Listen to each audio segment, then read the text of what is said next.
At Fatima, one of the number one things you do is you go back, the big square they've got in front of the church there. And right down that square, if you look at it carefully, there's a big cross. And then from that cross, leading around to the Chapel of the Apparitions, which is by the tree that Mary appeared there, right down the middle of that square, there's a 2 foot wide, maybe it's a little bit wider, 3-4 foot wide, but not very wide, marble track that goes from that cross all the way around the corner of the Chapel of Apparitions, and all day you'll see people making that on their knees. That you walk on your knees from there, going around it. And I've done it twice. And you'll see people doing it who put knee pads on or get on their shoes or something like that. Just go through and just do it. And I'm a little guy with bony knees. And since I'm little, I got bony knees. And every one of those things on my knee hurt. I did it the first time, and I did it with a friend the first time. And sure enough, my knees, I got down and they're all scarred up, and they're bleeding and that kind of thing. And I mean, not bad, but still, it's like, okay, that's once I've done it. And then we went back to Fatima and I was with my family. And I remember telling my family that I'm not doing this again.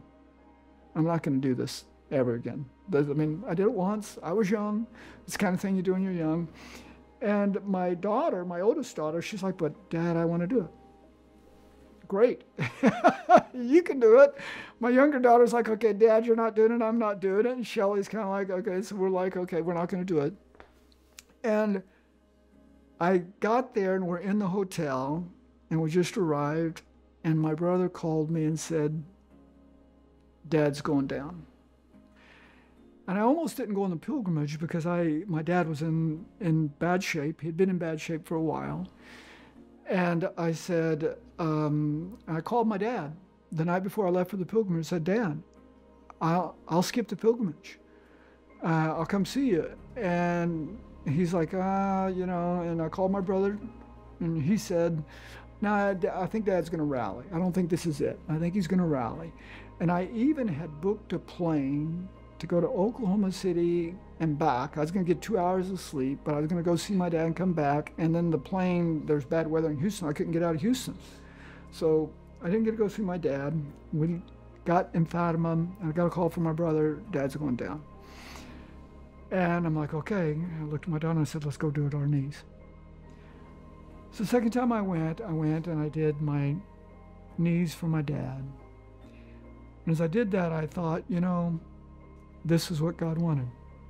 He wanted me to come to Fatima and walk on my knees for my dad as the gift that I could give him. So I went, I did the thing on my knees. Next morning we got up and we had Mass, and I'd asked the deacon for Mass that the pilgrims were with, I said, would you just say a prayer for my dad? He's maybe in his kind of last moments. And the deacon just misspoke and he said, pray for Jesse Bowman who passed away today. And when he said that, I said, okay, Dad's gone. Sure enough, as soon as Mass was over, I called my brother and said, yep, Dad died this morning. And I have no question that that's what God wanted. And that's part of the message of Fatima, is us doing penance for other people. No telling how much penance my dad did for me. I put him through a lot. But it's the opportunity to do penance for those who aren't doing penance for themselves. Thank you for watching that clip from the Mysteries of the Rosary. If you'd like to see more videos like this, please subscribe to our channel. If you want to get access to the full episodes of the Mysteries of the Rosary, all 7 episodes from the Glorious Mysteries, as well as access to the Sorrowful Mysteries and the Joyful Mysteries series, all you have to do is click up here, create an account, and we'll give you free access to all those videos. You can also check out other content from Paradisus Dei as well. Know that you're in our prayers. We hope that you pray for our ministry as well. God bless.